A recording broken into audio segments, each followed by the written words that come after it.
Jack is just a typical 12-year-old boy. He likes everything that a 12-year-old boy would like. Video games, going to school, socializing with his friends. He has a really kind heart, loves animals, loves his dogs and his cats. He's named all of his wheelchairs he's had so far.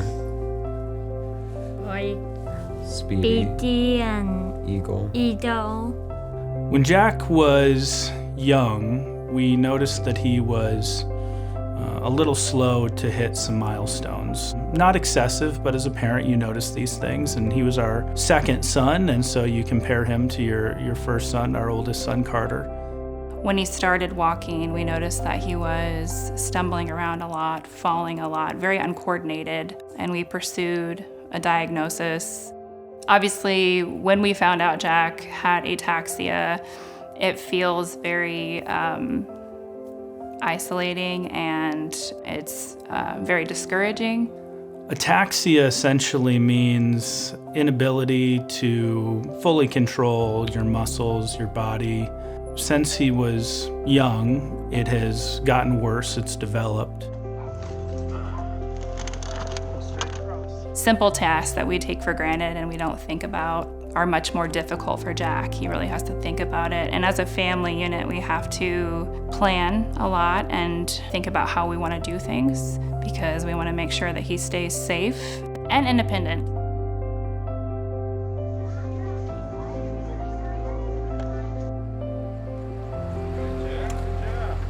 When Jack was 6, the University of Texas reached out to us, and they were conducting a drug trial that might help some of the symptoms. Definitely not a cure.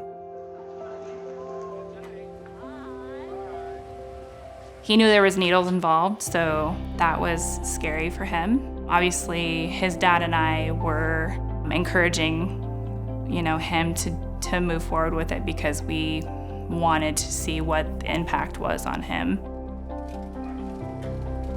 We did start the trial, and we actually saw improvements. We were seeing him become more coordinated. We were seeing his balance improve. We were seeing less slurring in his speech. So we were feeling very excited and hopeful. It came to a point in the trial, we had been in it for 5 years, I believe, where they were no longer going to cover the expenses of the trial. So we wanted to commit to continuing it with it because we had no alternative.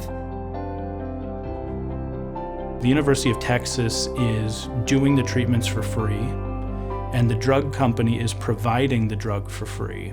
But since it's no longer part of the actual drug trial, they're not paying for the travel any longer. So looking at the monthly expenses to travel to Houston for these treatments, it's easily $1,500 a month.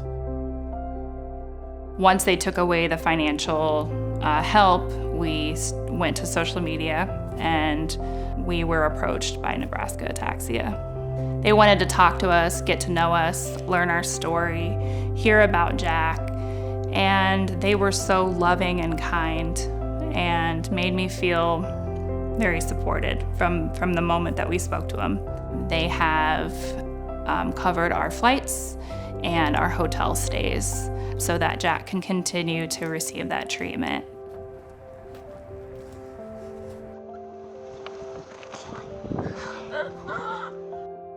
Jack is so charming and kind and sweet, and I worry, and then I see him interact with people at school and realize that I have nothing to worry about, because fortunately he's surrounded by friends and people who love him, and they think he's wonderful just the way he is.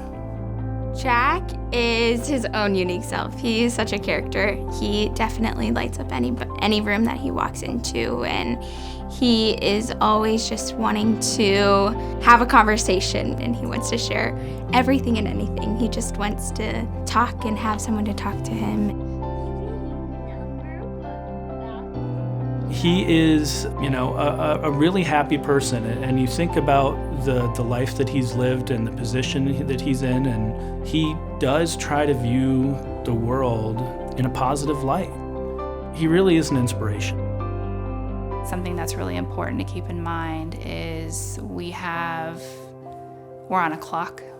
That's why the research and the fundraising is so incredibly important, because we're racing against time. And for Jack, he's already 12 years old. It is incredibly important to fundraise, research, and find treatments and hopefully a cure for ataxia. He's my hero. The fact that he takes on each day without complaint, for the most part. Obviously, we all have bad days, and he does it with grace. Jack has a way about him with people. He is magnetic. People are drawn to him. They're drawn to his positivity. He has a special gift to make people happier.